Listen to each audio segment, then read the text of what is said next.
Hi guys! Welcome to my vlog. Ito po pala yung ginagamit ko para sa gagawin kong crochet rows.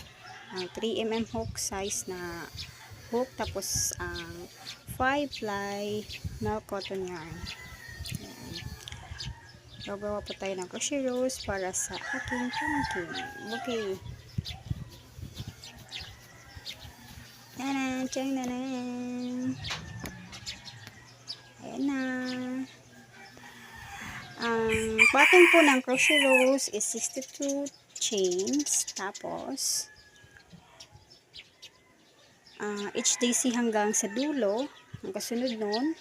Tapos, may yung baliktarin mo siya. May 5 chains. Pagkatapos, HDC. Tapos, 2 space. DC ulit hanggang sa dulo. Gawin mo lang siya. Sunod-sunod lang until sa dulo. Tapos yung 8 DC sa isang stitch sa simula, tapos 8 DC din sa pinakadulong bahagi. Ang the rest is 6 DC na. Tapos ayan, ito po yung resulta. Thank you, bye.